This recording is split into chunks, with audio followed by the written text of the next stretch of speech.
আসসালামু আলাইকুম বন্ধুরা, আশা করি সবাই সুস্থ আছেন। বন্ধুরা, বাংলাদেশ স্বাধীন হয়েছে প্রায় 50 বছরের বেশি সময় ধরে। আর এই সময়ের মধ্যে বাংলাদেশে বহু সরকার ক্ষমতায় এসেছে এবং বহুবারই কিন্তু ভারতের সঙ্গে আমাদের সম্পর্কের চড়াই উতরাই হয়েছে। তবে বর্তমানে ভারতের সঙ্গে সম্পর্ক যতটা তলানিতে গিয়ে ঠেকেছে তা কখনোই কিন্তু দেখা যায়নি এবং নজিরবিহীনভাবে নিশ্চয়ই আপনারা স্ক্রিনে দেখতে পাচ্ছেন আগরতলার যে কুঞ্জবন রয়েছে সেখানে অবস্থিত বাংলাদেশের যে সহকারী হাই কমিশন রয়েছে তার ভেতরে প্রবেশ করে ভারতের যারা উগ্রবাদী রয়েছেন তারা কিভাবে কিন্তু সেই জায়গায় বিশৃঙ্খলা তৈরি করছেন এবং বাংলাদেশের ওই হাই কমিশনের অভ্যন্তরে ভাঙচুরের চেষ্টা করছেন। দেখুন, এই ধরনের ঘৃণিত কর্মকাণ্ড শুধু নিন্দনীয় নয়, ভারতের জন্য চরম একটা কিন্তু লজ্জার বিষয়। এর কারণ হলো ভারতের অভ্যন্তরে যেই সকল দূতাবাস রয়েছে ভারত কিন্তু অঙ্গীকারনামা দিয়ে স্বাক্ষর করে বলেছে তার নিরাপত্তা দেব আমরা, আর এই জন্য আমরা কিন্তু ভারতের দূতাবাস খুলে সেই জায়গায় মেহমান। এখন মেহমানের উপর এইভাবে আক্রমণ করা তাদের জন্য অত্যন্ত লজ্জার বিষয়। এই হামলাটা যদি বাংলাদেশের অভ্যন্তরে ভারতের দূতাবাসেও করা হতো সেটাও বাংলাদেশের জন্য লজ্জার বিষয় হতো, কারণ আমরা ভারতকে সিকিউরিটি দিয়েছি যে আমাদের দেশের দূতাবাস আপনারা খুলুন, আপনাদের নিরাপত্তা দেব। তার জন্য কিন্তু দূতাবাস খোলা হয়েছে। এই ভারতের আগরতলা বলেন বা বিভিন্ন জায়গায় আমাদের যে উপ দূতাবাসগুলো রয়েছে ভারতের অনুমতি নিয়েই কিন্তু আমরা করেছি। সুতরাং একটি বিদেশি দূতাবাসের নিরাপত্তা নিশ্চিত করতে না পারা ভারতের জন্য কিন্তু একটা ব্যর্থতার বিষয় এবং এই জিনিসটা কোনোভাবেই ভারত সরকার এড়িয়ে যেতে পারে না। এটা কিন্তু অবশ্যই আন্তর্জাতিক আইনেরও সরাসরি লঙ্ঘন। এবং অবস্থার গুরুত্ব বুঝতে পেরে ভারত সরকারের পক্ষ থেকেও কিন্তু আনুষ্ঠানিকভাবে দুঃখ প্রকাশ করে বিবৃতি দেওয়া হয়েছে। বাংলাদেশের এই উপ হাই কমিশনের ভেতর এই যে হামলা করলো ভারতের উগ্রবাদীরা, এই বিষয়টিকে কেন্দ্র করে ভারত দুঃখ প্রকাশ করেছে। অত্যন্ত গুরুত্বপূর্ণ এই বিষয়টিকে কেন্দ্র করে গত সোমবার একটি বিবৃতিতে ভারতের পররাষ্ট্র মন্ত্রণালয় তাদের বক্তব্যে জানিয়েছে আগরতলায় বাংলাদেশের উপ হাই কমিশনের প্রাঙ্গণে ভাঙার ঘটনাটি খুবই দুঃখজনক। কোনো অবস্থায় কূটনীতিক এবং কনসুলেটের সম্পত্তি লক্ষ্যবস্তু করা উচিত নয়। ভারত বিবৃতিতে আরও জানিয়েছে যে এমতো অবস্থায় নয়াদিল্লিতে বাংলাদেশের হাই কমিশনার এবং ভারতে অবস্থিত বাংলাদেশের যতগুলো ডেপুটি এবং সহকারী হাই কমিশন রয়েছে সেগুলোর নিরাপত্তা তারা জোরদার করেছে, সেই ব্যবস্থা তারা নিয়েছে। এবং যদি আমরা কূটনীতিক দৃষ্টিকোণ থেকে বিষয়টা দেখি তাহলে হতে পারে যে পৃথিবীর বিভিন্ন দেশে হঠাৎ করে আততায়ীর হামলা কিন্তু হয়ে যায়, হয়তোবা সেই দেশের সরকার সেটা সাথে সাথে প্রতিরোধ করতে পারে না, এ ধরনের ঘটনা ঘটে। এই ক্ষেত্রে ভারত দুঃখ প্রকাশ করেছে, কূটনীতিকভাবে আমরা মেনে নিতে পারতাম। তবে প্রশ্নটা হচ্ছে এই ধরনের ঘটনা ঘটানোর পর তাদের বিরুদ্ধে কিন্তু মামলা হয়। তবে ভারত সরকার আগরতলায় যারা এই ঘটনা ঘটিয়েছেন তাদের বিরুদ্ধে কোনো মামলা করেনি, এমনকি কারা ঘটিয়েছেন এই বিষয়ে ডিটেলসও দেয়নি। এবং সবথেকে গুরুত্বপূর্ণ বিষয়, এই ঘটনা গতকালকে ঘটার পূর্বে 2 দিন পূর্বেই বাংলাদেশের পক্ষ থেকে ভারত সরকারের প্রতি আহ্বান জানানো হয়েছিল যে আমাদের যে কমিশনগুলো রয়েছে, দূতাবাসগুলো রয়েছে, উপদূতাবাস রয়েছে, তাদের নিরাপত্তা যাতে জোরদার করা হয়। বাংলাদেশের এই আহ্বানের পরও ভারত কেন নিরাপত্তা জোরদার করলো না? আর এখন ঘটনা যখন ঘটে গেছে তারপর কেন জরুরি ভিত্তিতে নিরাপত্তা বাড়ানো হচ্ছে?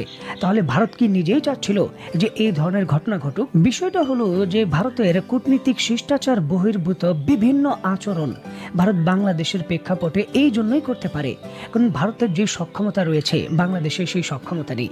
এখন আপনার মনে প্রশ্ন আসতে পারে যে ভারতের সামরিক সক্ষমতা বা অর্থনৈতিক সক্ষমতা এই জায়গায় হয়তো মূল ফ্যাক্টর। আসলে বিষয়টা সেই জায়গায় নয়, ভারতের মূল শক্তির জায়গাটা অন্য জায়গায়। স্ক্রিনে নিশ্চয়ই আপনারা দেখতে পাচ্ছেন ভারতের মূল শক্তির জায়গাটা, সেটার নাম হলো ইউনিটি, ঐক্য। নিশ্চয়ই দেখতে পাচ্ছেন বাংলাদেশের ইস্যুকে কেন্দ্র করে যখন বাংলাদেশের প্রাক্তন প্রধানমন্ত্রী বাংলাদেশ থেকে চলে যান সাথে সাথেই কিন্তু ভারতের ভেতর সংসদ থেকে অল পার্টির একটা মিটিং ডাকা হয়। সেখানে সবাই কিন্তু ভারতের স্বার্থকে হাসিল করার জন্য বা ভারতের স্বার্থকে গুরুত্ব দেওয়ার জন্য একমত হয়ে একটি সিদ্ধান্ত নেয়, সেটা হলো যে শেখ হাসিনাকে রাখতে হবে বা এই ইস্যুটিকে নিয়ে কাজ করতে হবে। এর বিরোধিতা কিন্তু কেউ করেনি। মানে আপনাকে বুঝতে হবে যে ভারত তার যে পররাষ্ট্রনীতি রয়েছে বা জাতীয় স্বার্থ সেখানে সবাই এক, এর বাইরে কিন্তু তারা যায় না। এখন জেট ফাইটার, মিসাইল, বিভিন্ন ধরনের মিলিটারি পাওয়ার সেগুলো দিয়ে ভারতকে না হয় আপনি পরে মোকাবেলা করবেন। প্রশ্নটা হলো যে বাংলাদেশের ভেতর এই ধরনের জাতীয় ঐক্য প্রতিষ্ঠা করা কি সম্ভব? ব্যক্তিগত স্বার্থ ভুলে, দলের স্বার্থ ভুলে সবার আগে দেশ দেশকে প্রাধান্য রেখে এক টেবিলে আপনি কি বাংলাদেশের সকল রাজনৈতিক দলকে এমন একটি ক্রিটিক্যাল সময়ের মধ্যে ভারতের বিরুদ্ধে বসাতে পারবেন?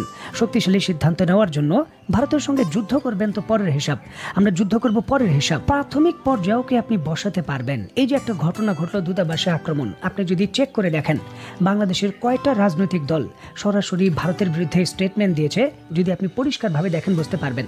দেখুন, বাংলাদেশের যে পররাষ্ট্রনীতি সেটা কখনোই বাংলাদেশের স্বার্থকে কেন্দ্র করে পরিচালিত হয় না। দেখুন, যেই ক্ষমতায় থাকে সে নিজের স্বার্থ হাসিলের জন্য বাংলাদেশের পররাষ্ট্র নীতিকে ঢেলে সাজায়, দরকার পড়লে পুরোপুরিভাবে গুড়িয়ে দিয়ে নতুন করে সাজায়। বর্তমান অন্তর্বর্তী সরকারও কিন্তু এর ব্যতিক্রম নয়। তার স্বার্থ অনুযায়ী আমাদের দীর্ঘ মিত্র চীন এবং রাশিয়ার সঙ্গে সম্পর্কে ঘুরিয়ে দিয়ে আমেরিকার সঙ্গে কি করে সাজিয়েছে তার চোখের সামনে কিন্তু আমরা দেখতে পাচ্ছি। ভারত আমাদের দুর্বলতার জায়গাটা জানে, যে আমাদের নিজেদের মধ্যেই ঐক্য নেই এবং আমাদের পররাষ্ট্রনীতিরও কোনো ঠিক নেই। প্রেসিডেন্ট আসবে, প্রধানমন্ত্রী আসবে, ক্ষমতায় আসবে, চলে যাবে, তবে দেশের পররাষ্ট্রনীতির কোনো পরিবর্তন হবে না। এই নীতি এত বছরেও কিন্তু আমরা বাস্তবায়ন করতে পারিনি। অত্যন্ত দুঃখজনক হলেও সত্য যে আকাঙ্ক্ষা নিয়ে বর্তমান অন্তর্বর্তী সরকার গঠন করা হয়েছিল, মানুষের আকাঙ্ক্ষা পূরণের জায়গা থেকে তারা অনেক দূরে চলে গেছে এবং তাদের ক্যাপাবিলিটিও নিয়ে সন্দেহ রয়েছে যে তারা সেটা পূরণ করতে পারবে কিনা। সুতরাং বর্তমান সিচুয়েশন মোকাবেলার জন্য এবং ভবিষ্যতের চ্যালেঞ্জ মোকাবেলার জন্য সর্বদলীয় সরকার গঠন ছাড়া দ্বিতীয় কোনো আর উপায় নেই। দেখুন, সর্বদলীয় সরকার গঠনের মাধ্যমেই দেশের ভেতর ঐক্যটা কিন্তু গঠন করা যাবে এবং দেশের যে মৌলিক সংস্কার রয়েছে সেগুলোও করা যাবে। দেখুন, বর্তমান সময় তো আমরা শুধু ভারত কেন্দ্রিক চিন্তা করছি যে ভারতকে কি করে মোকাবেলা করব, বা মিছিল মিটিং হয়তো করছি, তবে বাস্তবতা হলো এর থেকে বড় শক্তিকে আমাদের মোকাবেলা করতে হবে। ভারতের উগ্র চিন্তাবাদের সঙ্গে যে একমত পোষণ করে মিস্টার কাশ্যপ, তাকে কিন্তু যুক্তরাষ্ট্র সরকার FBI এর প্রধান হিসাবে নিয়োগ দিয়েছেন। যে FBI সরাসরি বিশ্ব ব্যাংক, এশিয়ান উন্নয়ন ব্যাংক এবং বিভিন্ন প্রকল্প, এমনকি নিষেধাজ্ঞার ক্ষেত্রেও কিন্তু তদন্ত প্রক্রিয়ায় যুক্তরাষ্ট্রকে প্রভাবিত করে।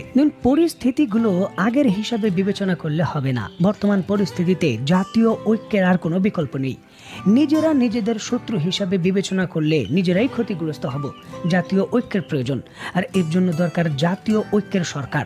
সকল রাজনৈতিক দল প্রয়োজন পড়লে বাংলাদেশের সংখ্যালঘু এবং বিভিন্ন সেক্টর থেকে জনগণের উপস্থিতি নিশ্চিত করে সবার, কারণ এই রাজনৈতিক দলগুলো কিন্তু বড় স্টেক হোল্ডার, তারা কিন্তু ভোট পেয়েছেন, পরীক্ষিত, তাদের জনসমর্থন রয়েছে।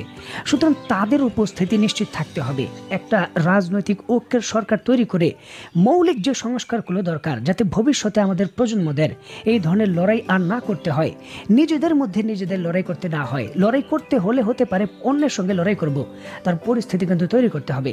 আমাদের পরীক্ষিত যে মিত্র রয়েছে রাশিয়া এবং চীন, এর সঙ্গে আমাদের সম্পর্কের যে ড্যামেজ হয়েছে, দ্রুত এটাকে উন্নতি করতে হবে। সেটা যেভাবেই হোক, কূটনীতিকভাবে বিভিন্ন সমর্থন করে, কূটনীতিক ভিজিট করে এগুলো দ্রুত রিকভার করতে হবে।